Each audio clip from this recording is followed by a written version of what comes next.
Quel est celui d'entre vous qui, voulant bâtir une tour, ne commence pas par s'asseoir pour calculer la dépense et voir s'il a de quoi aller jusqu'au bout? Dit Jésus à la multitude des foules qui marchaient derrière lui. Nous l'entendrons, le lirons dans l'évangile de ce 23e dimanche du temps ordinaire.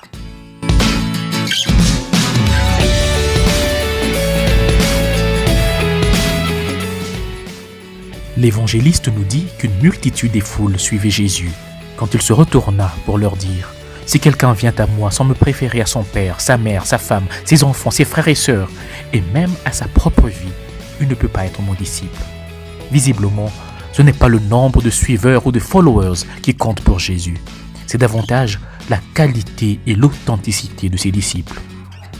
Être disciple du Christ, marcher derrière lui, vivre conformément à la doctrine d'amour de son évangile au point de renoncer par exemple à un certain mode de vie ou de pensée ou encore à des pratiques personnelles, familiales, tribales ou sociales contraires à l'évangile, et cela à cause de mon attachement ou de notre attachement au Christ.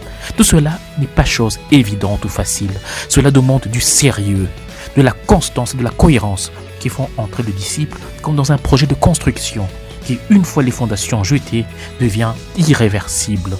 L'on doit aller jusqu'au bout du projet, au risque de se retrouver comme un objet de moquerie pour l'entourage.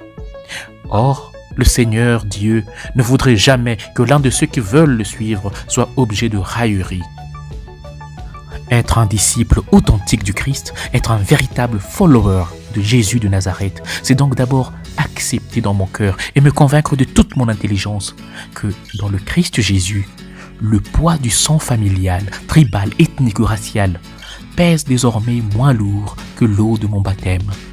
À ses disciples, le Christ a enseigné qu'en lui, le Fils de Dieu, nous sommes tous fils et filles de Dieu par adoption, de ce Dieu qui est Père de tous, Père des bons comme des méchants, des juifs comme des gentils.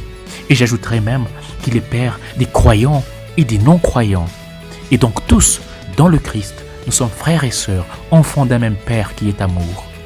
Fratelli tutti, tous frères, comme le pape François a si bien intitulé sa dernière encyclique. Je ne saurais donc me dire chrétien en même temps que je suis ou je soutiens des pratiques ou des idéologies tribalistes, racistes, communautaristes ou même nationalistes qui divisent plus qu'elles n'unissent. Si je suis chrétien, ma foi en Christ, sa pratique sont désormais plus importantes que mon attachement à ma famille, à ma tribu, à mon ethnie. Une autre conséquence de ma véritable appartenance au Christ est que je ne saurais me dire chrétien les jours ou les dimanches à l'église, et la nuit, me voilà chez les féticheurs, chez les marabouts, ou simplement méditant le mal à faire à autrui pour le détruire. Si je suis jaloux et envieux du prochain jusqu'à lui vouloir du mal, si je soutiens ou entretiens des systèmes corrompus et injustes, ou si je me complais dans le mensonge et la tricherie, ces attitudes et bien d'autres que nous connaissons bien sont contraires à l'évangile d'amour du Christ. Prie donc avec moi pour que le Seigneur nous en garde. Seigneur Jésus, tu me rappelles aujourd'hui qu'être ton disciple demande du sérieux et de la cohérence entre ce que je dis et ce que je fais.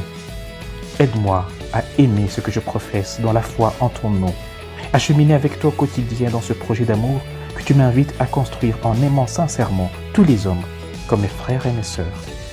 Amen. Que le Seigneur te bénisse et te garde, ta famille et toi-même, au nom du Père et du Fils et du Saint-Esprit. Amen. Bon dimanche chez vous.